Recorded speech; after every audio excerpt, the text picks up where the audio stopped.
Hallo ihr lieben Menschen, willkommen zum neuen Wochenorakel.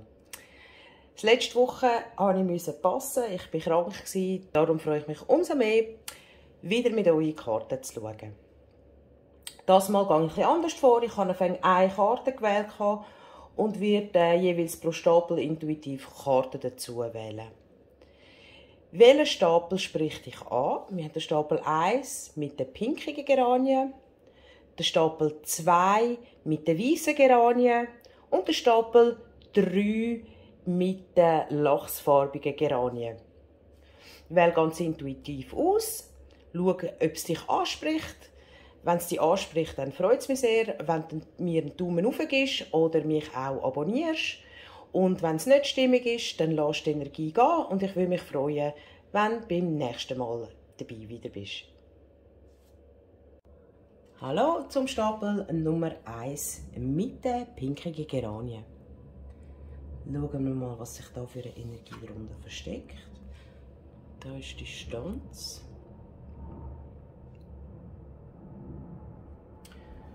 Nehmen wir da noch zwei dazu, zwei Karten. Also ich nehme wahr, dass du vielleicht diese Woche dich ein bisschen zurückgezogen hast.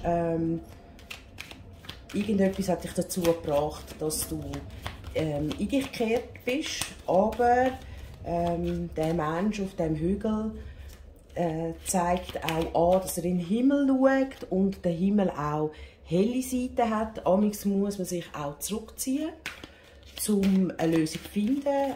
Da steht auch erhöht, vielleicht auch zum den Blickwinkel wechseln.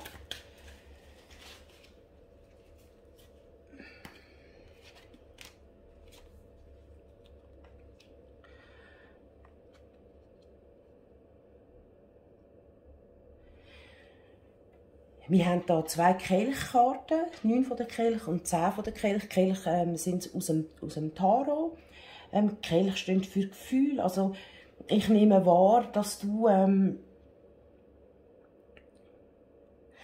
dich herum eigentlich alles soweit okay ist und gut und bei dir schon läuft es ziemlich gut. Ich denke mir, du hast etwas, das dich diese Woche beschäftigt hat, das dich persönlich angeht, wo dich selber vielleicht eben so ein bisschen traurig gemacht hat, du hast dich müssen zurückziehen. Ich nehme aber auch wahr, dass du nicht in ein Tal von der düsteren Gefühle gekommen bist, sondern einfach, dass du bedrückt bist und jetzt einen Rückzugsort gesucht hast, um mit deinen Gefühlen wieder in Einklang zu kommen, um die wieder zu beruhigen. Und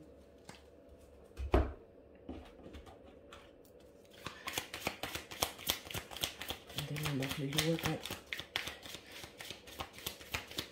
Ich nehme aber auch wahr, dass das nicht in die neue Woche wird mitschwingen wird. Mal schauen.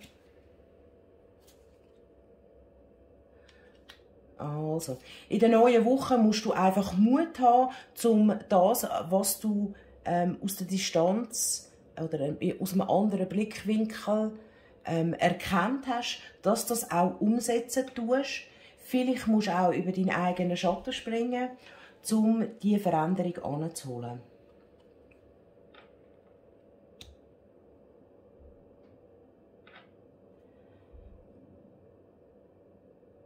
Die Karte sagt auch alles, das ist Selbstbewusstsein. Ich muss das noch ein bisschen aufentun, dass man das besser sieht. Also da haben wir die Karte vom Mut und vom Selbstbewusstsein. Also aus dieser nächsten Woche sehe ich, dass wenn du mutig vorangehst und einfach auch für dich persönlich einstehst, du bist geführt, dann kommst du auch wieder in das Selbstbewusstsein und das Selbstmitleid, das du vielleicht letzte Woche noch ein bisschen hast, in einem schlechten Gefühl,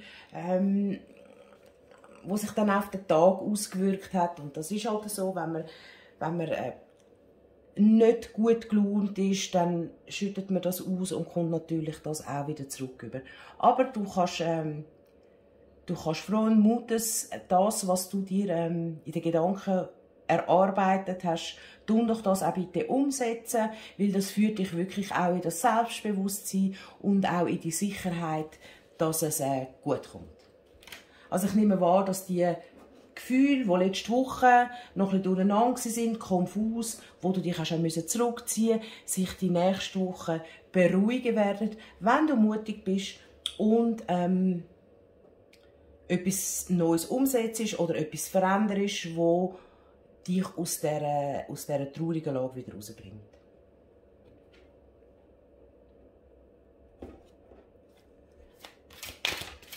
Was darfst du die nächste Woche noch beachten?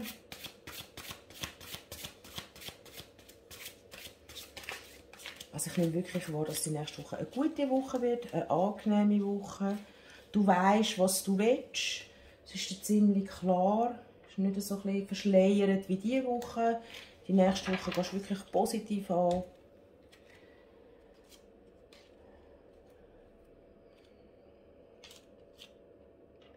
Du wirst aufgefordert, wirklich auch da, der Page von der Stelle, wo mit dieser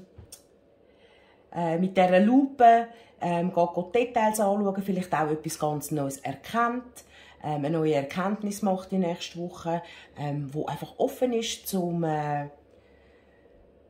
das auch umsetzen und mutig voranschreiten. Dann haben wir hier noch das Gericht. Ich empfehle dir, dass du auch dich von dem aktiven Drang, vielleicht, eben, du, wenn du etwas verändern willst, dich vorantreiben lässt und nicht versuchst,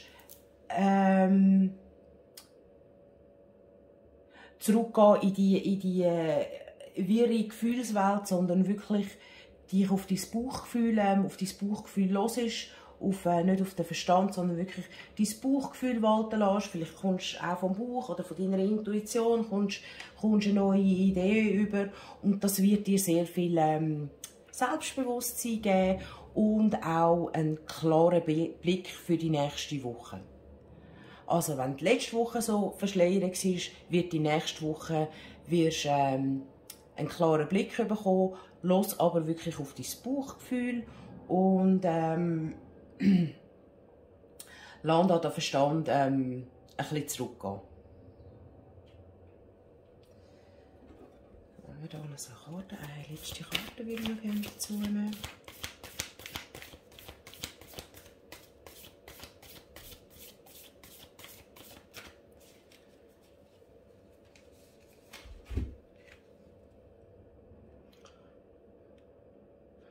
Da haben wir noch die letzte, was dir einfach wirklich helfen kann. Bleib in diesem Vertrauen, geh behutsam mit dir um. Vertrau dir, tu dir etwas Gutes. Bist lieb zu dir.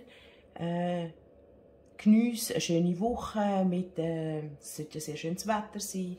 Dass du wirklich dir Gutes tust, deine Gefühle beruhigst und ja, voller Erwartung in die nächste Woche hineinschaust und dich von deiner Intuition leiten lässt, damit du wirklich wieder in das volle Selbstbewusstsein kommst und du wieder von ganzem Herzen strahlen kannst.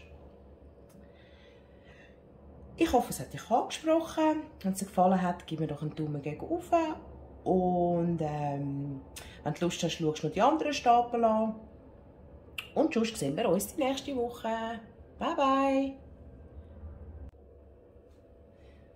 Hallo, willkommen zum Stapel Nummer 2. Du hast den Stapel ausgewählt mit den weißen Geranien. Schauen wir da gerade mal, was da für eine Energie drunter ist. Oh, Erfolg! Die Straße des Erfolges. Oh,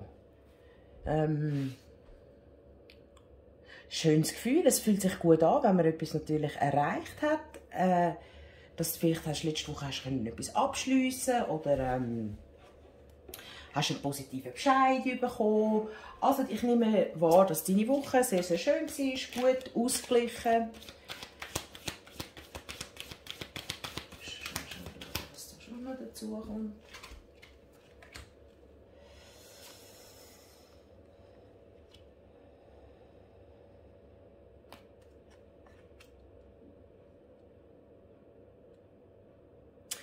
Okay. Ich nehme wahr, dass den Erfolg du wahrscheinlich in einem Team zusammen hast. dass ihr das zusammen erarbeitet habt, dass das nicht nur dein eigener Erfolg ist, sondern dass du hast können wahrscheinlich mit einer Gruppe einen Erfolg feiern und ja, ihr etwas gemeinsam erreicht habt. Das nehme ich so ein bisschen wahr, das ist die Energie, dass du, so ein bisschen, dass du etwas erschaffen hast diese Woche und wo du unbedingt solltest eigentlich auch mit deinen Kollegen feiern, weil auf das könnt ihr sehr stolz sein.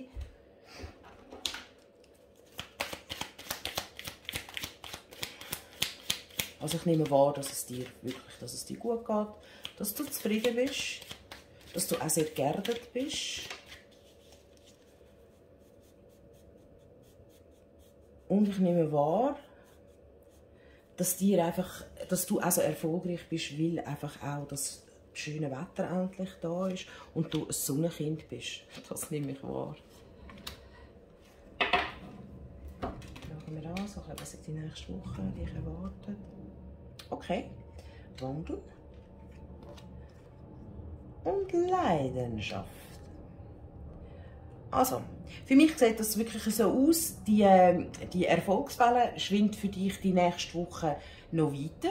Du wirst gestärkt durch das, dass du den Erfolg gehabt hast oder etwas wirklich Spezielles für dich erreicht hast. Bist du wirklich die nächste Woche noch in dieser Fülle drin. Aber ich nehme auch wahr, dass du auch einen Abschluss gehabt hast.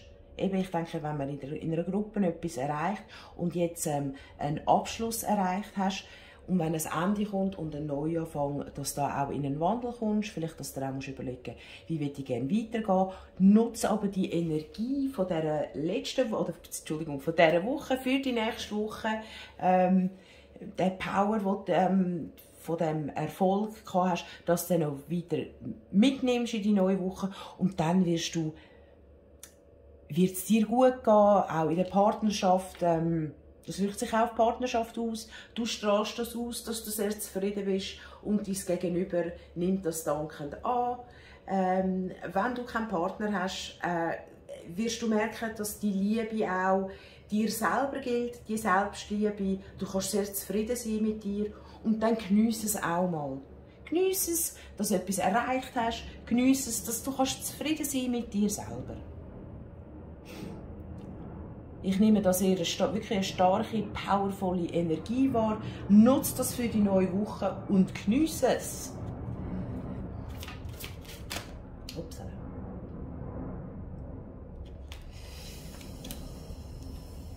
Jetzt sind da gerade noch 3 Karten rausgespickt, weil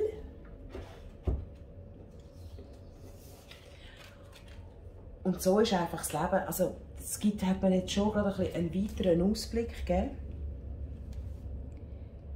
Nach der Sonne kommt immer Regen und nach dem Regen kommt immer die Sonne. Und das muss man sich einfach bewusst sein im Leben.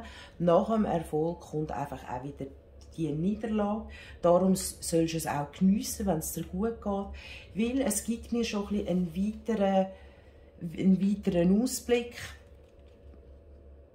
Ziemlich schnell, da haben wir das Rad vom Schicksal, kann das Schicksal zuschlagen und man fühlt sich nicht gut. Vielleicht reißt es einem dann ein bisschen in eine andere Richtung und ist nicht mehr in dieser Fülle inne. Aber ich habe festgestellt, dass wenn ich mir dann bewusst bin, dass nach dem Erfolg eben auch wieder eine Schattenseite kommt, dann bin ich nicht so hoch im Erfolg. Ich freue mich zwar, ich gehe dann aber auch nicht so tief in ein Loch hinein, wenn irgendwie irgendetwas wieder kommt, wo mich aus der Bahn wirft oder wo es dann halt einfach, wie das Leben halt ist, das Rad vom Schicksal. Einmal steht man oben und einmal ist man unten am Rad. Und so, das ist ganz ein natürlicher Gang und wenn man das auch mit dieser Welle mitgeht, dann ist es auch nicht so schlimm.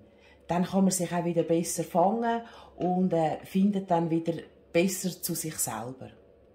Also da bist du wirklich, die nächste Woche bist du angehalten, geniesse es, geniesse den Erfolg, den du gehabt hast. auch vielleicht eben das Bewusstsein, nach dem Sonnenschein kommt der Regen, aber das ist okay, weil das ist einfach unser Leben. Und dann wird es wieder raufgehen. Also, geniess deinen Erfolg, da bist du wirklich angehalten, geniess es und mach das Beste aus der nächsten Woche. Bist lieb zu dir selber, bist lieb zu deinem Partner, lass dich verwöhnen, dann dich selber verwöhnen, weil das Rad vom Schicksal, irgendwann schlägt es wieder zu. Lass dich nicht davon abhalten, eben mutig voranschreiten. Ich sehe, das ist wirklich eine energievolle Legung und ja. Ich hoffe, es hat dich angesprochen. Gib mir doch einen Daumen hoch, wenn es dich angesprochen hat. Es wäre auch schön, wenn du mir folgen würdest mit einem Abo. Ja. Ich hoffe, bis nächste Woche und wünsche dir einen super guten Wochenstart. Hab dir Sorge! Hallo, Stapel Nummer 3. Also Stapel, es ist jetzt im Moment noch eine Karte. Du hast dich entschieden für die lachsfarbige Geranien. Schauen wir mal, was da für eine Energie drunter ist. Verlust. Okay, da will ich gerade noch Karten dazu ziehen. Upsala. Da sind wir 2 rausgehüpft. Okay. Also, ich nehme wahr, dass deine Woche nicht ganz so einfach war, dass du ja, etwas hast weglassen musst. Du musst dich von etwas trennen, was ziemlich plötzlich gekommen ist. Im ersten Stapel haben wir auch so ein bisschen die gleiche, eine ähnliche Energie gehabt. Aber da nehme ich ganz klar wahr, dass du das nicht gedacht hast und dass das ziemlich abrupt kam, also ziemlich abrupt und dich wirklich so aus der Bahn rausgeworfen hat. Ich nehme wahr, vorher ist alles eigentlich ruhig und entspannt und dann war irgendein Ereignis die Woche, das dich wirklich aus der Bahn rausgeworfen hat. Bist aber zuversichtlich, verliere nicht die Hoffnung. Es hat alles einen Grund, warum das irgendetwas passiert. Auch wenn wir es im ersten Moment nicht erkennen. Du kennst, also im ersten Moment erkennt man es nicht, aber du kennst das sicher. So viele Sachen sind dann passiert und du hast dann nicht erklären, warum, wieso ist jetzt gerade mir das passiert. Und Wochen, Monate oder auch Jahre später sagt man, aha, das war meine Übung oder meine Lehre dabei gewesen. Das konnte ich daraus nehmen. Oder irgendetwas ist gekommen, wo noch viel, viel besser war.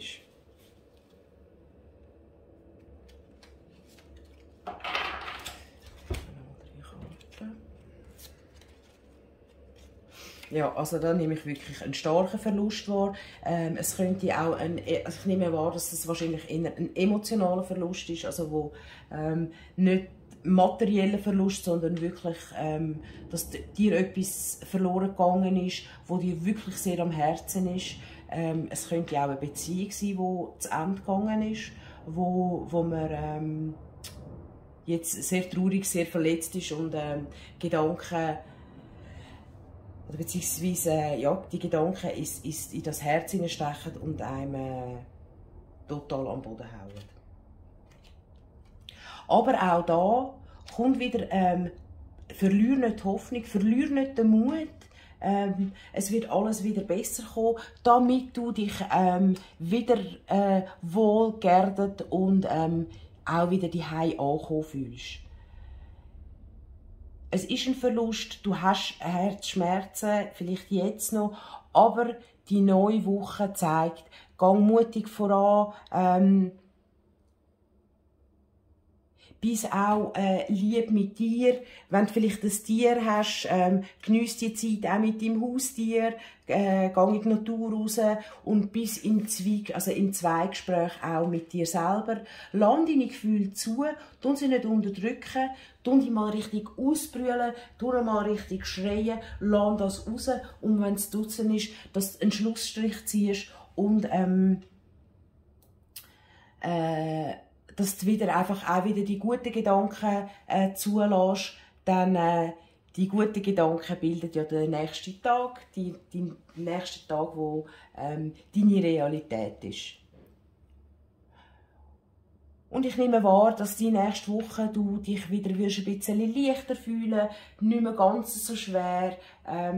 Du wirst das können verarbeiten, den Verlust, die Trauer, die du in dir inne hast, damit du auch wieder einen Lichtblick hast. Seht ihr da hinten dran das Lichtstrahlen, dass es wieder gut kommt, auch wenn du vielleicht eben noch traurig bist, aber du hast den Lichtblick ganz tief in dir inne, weisst, dass es gut ist, wie es ist.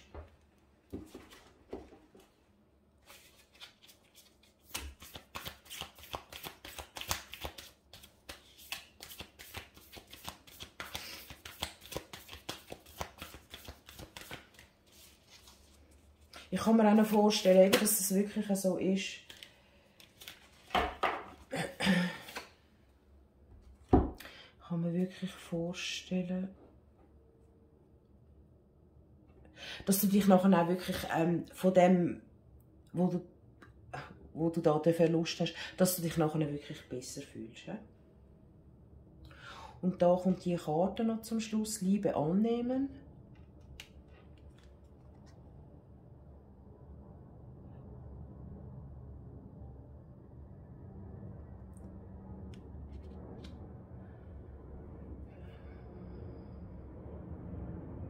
Ich kann mir auch vorstellen, dass da nicht eine Trennung unbedingt war. Vielleicht war einfach auch sehr ein grosser Konflikt in der Partnerschaft.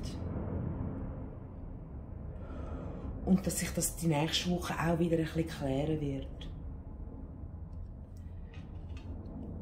Dass es da wirklich auch, es könnte sehr, sehr gut sein, dass es partnerschaftlich da einen grossen Streit gegeben hat. Man war sich nicht einig. Man ist sehr verletzt worden, aber mit einem guten Gespräch und weil die Liebe so intensiv ist, dass man sich da wieder hat annähern und auch die Liebe wieder hat annehmen. Vielleicht spricht auch das zu dir. Aber es geht hier um zwischenmenschliche Beziehungen, da geht es um Liebe, wo man verletzt und einen Verlust erlebt hat, aber eben auch, wenn man streiten tut, wenn man vielleicht die Grenzen nicht erkannt hat, dann kann es natürlich schon sehr, sehr tief gehen. Aber bis positiv. Ich nehme wahr, dass das die nächste Woche wirklich wird eine Wendung nehmen, dass das wieder so, dass ihr ein bisschen näher zusammenfindet miteinander und falls das in einer Partnerschaft jetzt auseinandergegangen ist, nehme ich aber auch wahr, man sieht da zwei Leute, aber auch vielleicht die Liebe wieder zu dir selber findest. Da musst du ein bisschen rausspüren, also ja, du spürst selber raus, was für dich stimmig ist und was für dich nicht stimmig ist. Also, die nächste Woche ist sicher ein Lichtblick, es wird wieder heller, du wirst dich wieder besser fühlen, du wirst dich wieder mit dir selber verbinden, beziehungsweise vielleicht auch mit deinem Partner verbinden oder einfach wieder wirklich die Nähe zu dir finden und auch so wieder Stabilität haben in deinem Leben und ja, die Festigkeit. Was dich sicher unterstützen kann, ist, ich sehe jetzt hier den Wald, die Bäume, gehen mal allein in den Wald, gehen mit deinem Partner in den Wald, lasst mal die Ruhe auf euch wirken, das Erden, das Geniessen, mal vielleicht 5, 10, 20 Minuten nebeneinander laufen, niemand sagt etwas, man hört den Waldgeräusch und findet dann so wieder eine Verbindung miteinander. Ja, auch bei dir wünsche ich dir ganz eine gute Woche, die nächste Woche. Schau es positiv an, nimm die Erkenntnis daraus und falls sie angesprochen hat oder wenn es dir gut gefallen hat, gib mir doch einen Daumen gegen oben. Wenn es nicht passt hat, ist wie im Anfangsvideo, wo ich sage, dann lass die Energie einfach gehen. Ich freue mich natürlich auch, wenn du mich abonnierst und auch wenn du beim nächsten Mal wieder dabei bist. Bye bye! Hallo ihr lieben Menschen, willkommen zum neuen Wochenorakel. Letzte Woche musste ich passen. Ich war krank, darum freue ich mich umso mehr, wieder mit euch in die Karten zu schauen. Das Mal gehe ich etwas anders vor. Ich habe eine Karte gewählt und werde jeweils pro Stapel intuitiv Karten dazu wählen. Welchen Stapel spricht dich an? Wir haben den Stapel 1 mit den pinkigen Geranien, den Stapel 2 mit den weißen Geranien und den Stapel 3 mit den lachsfarbigen Geranien. Wähle ganz intuitiv aus, schaue, ob es dich anspricht. Wenn es dich anspricht, dann freut es mich sehr, wenn du mir einen Daumen hoch gibst oder mich auch abonnierst. Und wenn es nicht stimmig ist, dann lass die Energie gehen und ich würde mich freuen, wenn du beim nächsten Mal dabei wieder bist.